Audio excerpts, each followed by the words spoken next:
Devant les élus du peuple réunis en séance plénière, le gouverneur de la Banque centrale du Congo, André Ouamesso, a répondu à une question d'actualité sur les enjeux liés au raffermissement du franc congolais.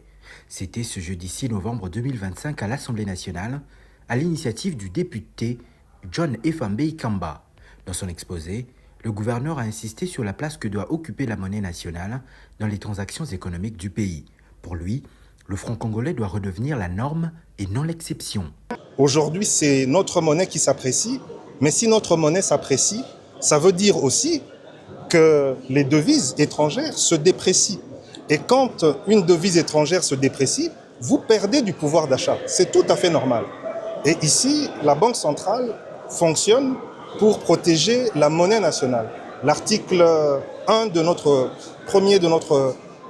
Constitution dit que la monnaie nationale, c'est le franc congolais. La réglementation de change stipule dans son article 6 que les transactions se dénouent en franc congolais et que les prix sont affichés en franc congolais. Il faut tout simplement que notre population, nos entreprises, intègrent le fait qu'ils peuvent et ils doivent consommer en francs. Je ne leur demande pas de tout basculer, mais au moins d'avoir une partie de leur économie en francs congolais. Abordant la question de la confiance du public, André Ouamesso a évoqué un phénomène psychologique, le désespoir appris, qui pousse certains Congolais à douter de leur propre monnaie malgré les signaux positifs.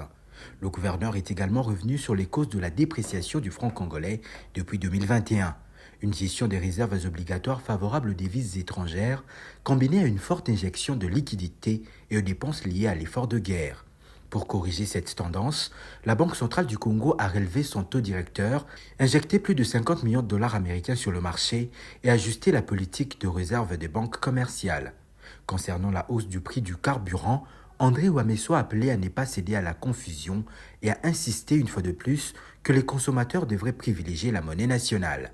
Une partie des transactions qu'ils doivent faire en francs congolais, mais une baisse de 10% du carburant en francs, si vous devez acheter ce carburant en dollars, alors que le dollar s'est déprécié de 27%, c'est une augmentation du prix du carburant de 17%. Ça aussi, la population doit l'intégrer. Et toutes les personnes qui se plaignent de l'appréciation du franc congolais, ce sont des personnes, au fait, qui dépensent en dollars. Ils doivent dépenser dans la monnaie nationale.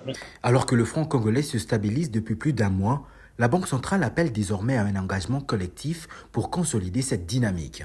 Pour clore son propos, André Ouamesso a indiqué que la Banque centrale du Congo ne fixait pas le taux d'échange, celui-ci étant le fruit du comportement du marché. Il a également rassuré les honorables députés sur l'engagement de la Banque centrale du Congo à continuer à œuvrer pour le maintien de la stabilité actuelle, observée depuis près de 3 semaines. Cette stabilité étant un acquis bénéfique de la nation, il convient que tous les acteurs, y compris le gouvernement, jouent leur rôle respectif pour que cette évolution favorable de l'économie se consolide dans la durée. Pour ce faire, il importe d'épargner et de consommer en francs congolais, a-t-il conclu. Cette sensibilisation, qui s'inscrit dans le cadre de l'effectivité de la transparence de la Banque centrale du Congo, ne manquera sûrement pas de produire des effets positifs. Un message de confiance et de responsabilité adressé à tous les acteurs économiques. La Banque centrale du Congo entend poursuivre ses efforts pour maintenir la stabilité du franc congolais et renforcer la souveraineté monétaire du pays.